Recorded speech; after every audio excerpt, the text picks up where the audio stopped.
The story begins by showing our protagonist, who is in a cart arriving at a village. He tells us his name is Life and it's been over a month since he arrived in this world. Though he has made a lot of money selling products from the land, he still doesn't have a place to stay, so he thinks it's time to find one. He enters a tavern and asks the owner if he could sell it to him. The confused owner asks why he wants to buy a deserted tavern and if he's crazy. The protagonist thinks he must find a place to stay and that the tavern could make a lot of money if turned into an inn. He tells the owner to just sell it to him, but she gets upset and says it's not for sale. So, he offers more money. At that moment, someone else arrives, telling the protagonist that if he has a lot of money, he might be able to buy a city. Startled, the protagonist turns around because someone just offered to sell him a city.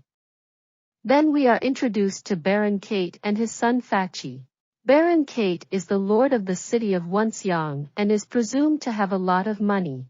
The protagonist asks why he wants to sell the city, and the Baron explains that he is old and the next generation is not up to his standards, so he just wants to sell it and retire in a big city. Life, very incredulous, thinks he's being fooled, but he asks how much money he wants for the city. The Baron says he wants 100 gold coins. Angry, the protagonist asks if he's gone crazy. Life explains that with 100 gold coins, he could live without working for 3 generations. The Baron asks Lu Feng if that's too expensive and offers to give him a noble title as well. The protagonist still finds it too expensive and refuses to buy it under any circumstances. Then the Baron's son, Fachi, threatens him with his sword, saying he should feel honored that his father is willing to sell him the city and that he shouldn't dare to refuse. The protagonist tells him he can't force him to buy it. The Baron intervenes, saying they can discuss the price. He asks Lu Feng how many gold coins he thinks would be appropriate. The protagonist tells him, considering his current situation, he doesn't even have 30 gold coins. So the Baron proposes a deal and says he'll sell it to him for 30 gold coins. The protagonist wonders if they are trying to trick him, so he says he didn't bring any coins. The Baron suggests he could pay with some of his treasures, like the crystal glasses. It turns out that the whole time, the Baron had his eyes on the crystal glasses the protagonist brought from Earth. He bought them in a shop in China. The Baron opens the protagonist's chest and is amazed by the crystal glass of water. He says he once had a chance to see a crystal glass in the Duke's palace, but it wasn't as clear and magnificent as that one.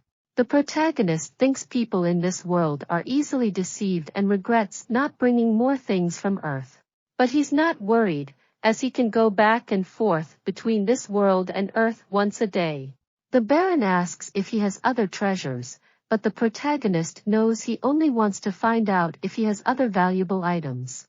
The Baron wouldn't kill him if he found out, as they only consider the glasses as treasures. He will keep everything else in his storage space. The protagonist says those are all the items he has and asks if there's anything the Baron desires. Disappointed, the Baron says he doesn't want anything else at the moment. On the way to the city of Wonsyang, the protagonist admires the growing wheat fields. The Baron warns him about thieves on horseback who steal grain in autumn. Then they arrive at the city of Xiaoyue, and from a distance, they see a magnificent city. Life thinks it was worth it, but the Baron corrects him and points to an ugly village with crumbling houses. While entering the village, Life is in tears, feeling completely deceived. He can see that the people there have nothing to eat. Then they ring a bell to make an announcement. Some people speculate that the taxes might increase again. The Baron appears on the bell tower, presenting Lu Feng, telling them he has granted him the title of Baron, and he will be the lord of the city from now on. Some hope this new Baron won't raise the taxes further, while others think he's just another blood-sucking parasite. The Baron tells Lu Feng that he's now the lord of the city and asks him to introduce himself. The protagonist greets everyone, but the crowd interrupts, throwing stones at him and calling him a bloodsucker. Lu Feng hides, thinking it's not surprising that the Baron wanted to sell him the city for such a low price. On the other hand, we see the Baron scolding his men because they couldn't defeat someone who was injured and had gone 7 days without eating. They say the person is too strong, and they are unable to beat him. The Baron, furious, calls them completely useless, but then he comes up with an idea. From afar, the Baron tells Lu Feng that he left a gift for him in the dungeon, and he should go see it quickly, or the castle will be destroyed soon. The protagonist runs towards the dungeon, wondering what the gift might be. He opens the dungeon door, a dark and rat-infested place. While walking, he wonders what kind of gift the Duke left there. Then he approaches a cell and asks if anyone is there, but as soon as he touches the door, it starts to collapse. The protagonist manages to dodge it by moving backward, but it ends up falling on his feet. He enters the cell, complaining about the pain, but then he realizes something. There's a beast woman inside. The protagonist is excited because there really are beast men in this world. He approaches her and tries to wake her up, then wonders if this is the gift the Duke was talking about. In any case, he can't just let her die. The woman beast utters a word, asking for water. The protagonist invokes his dimensional space, where he keeps many resources, and chooses a drink to give her. The woman beast wakes up, spitting the drink on the protagonist's face and kicking him as he falls. Lu Feng wonders what's happening, and the woman beast quickly mounts him, ready to kill him. The protagonist starts screaming, and as his life flashes before his eyes, he thinks he's done for. He doesn't want to die yet because he hasn't married a beautiful and rich woman, reaching the peak of life. But then he realizes the woman beast fainted on top of him. Once he brings her to the castle, he remarks on how beautiful she is. We learn that her name is Nina. Lu Feng wonders why the Baron locked her up in the dungeon. Nina's stomach makes a loud sound, and the protagonist thinks it's because she's hungry. He opens his dimensional space to prepare some rice porridge for her. However, a leaf on a nearby table is blown by the wind and ends up hitting an old man walking on the street. The old man reads the leaf and calls everyone to come closer.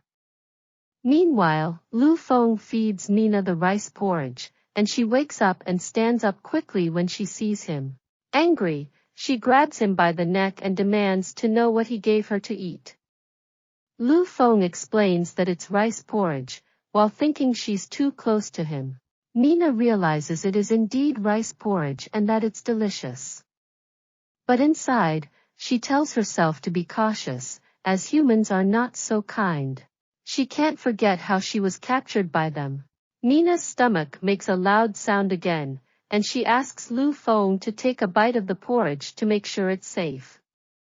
He does it, but looks at her suspiciously. She asks him to take a bigger bite, which he accepts somewhat offended.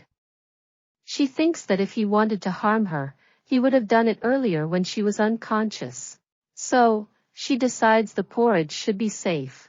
We see Lu Feng asking if she's okay after she's finished eating several bowls of porridge, enough to feed him for a month. Then Nina wonders what just happened, as humans are very scary. She tells Lu Feng to let her go, otherwise, she'll kill him.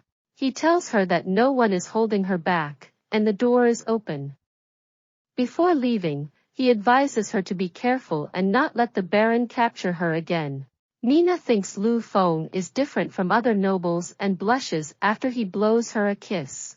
But then she hears something and quickly throws herself at Lu Feng, calling him a liar and saying there's an ambush outside. Thanks for watching the whole summary. If you want to see another part soon, please leave your like and a comment. I will bring more parts soon.